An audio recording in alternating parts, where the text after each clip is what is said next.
Throughout history, mankind has labored to overcome the challenges presented by the natural world. People are forever trying to build houses on unstable land, or to make entire villages at the bases of active volcanoes. It's almost like the bigger the challenge, the more we want to make it work. In 17th century France, protecting the country from the mighty English naval fleets was paramount.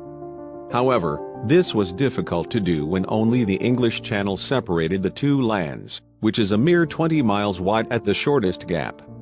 One architect saw this as the perfect challenge, and he set off on a task that would take hundreds of years to accomplish. When it was done, it would be one of the finest examples of man's ingenuity the world had ever seen.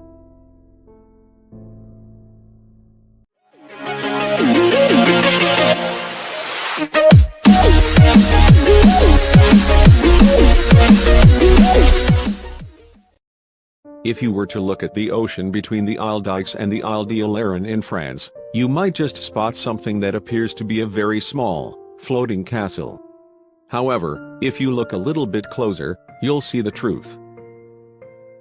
This small island castle is actually an ancient structure called Fort Boyard. Originally designed to guard and protect Tarente and the harbor of Rochefort in France during the 17th century, it's quite the marvel. When it was first built, the idea was that Fort Boyard would be a base for the French army under Louis XIV.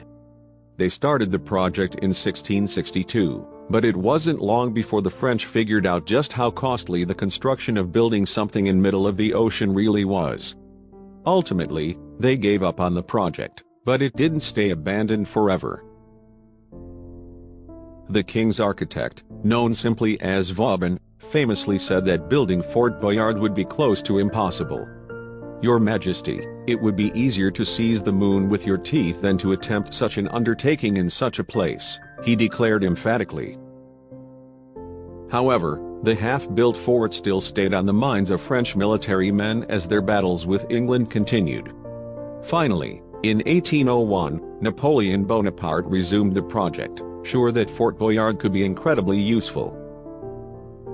Unfortunately, construction stopped about 8 years later in 1809 because of the ever-present difficulties in building an artificial island that could support the entire structure.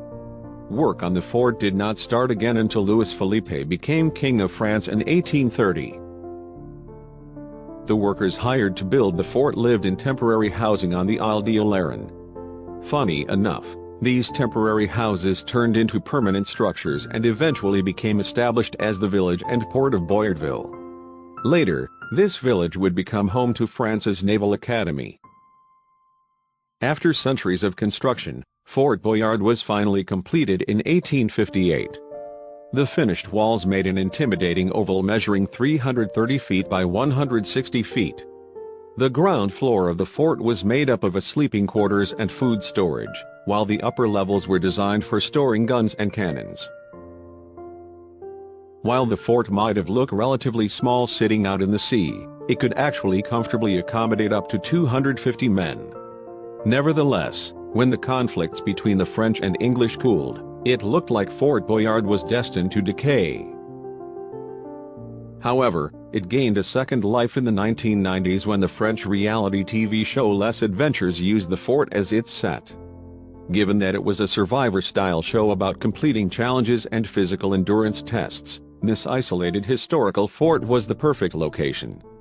Now it remains a marvelous testament to human grit and creativity.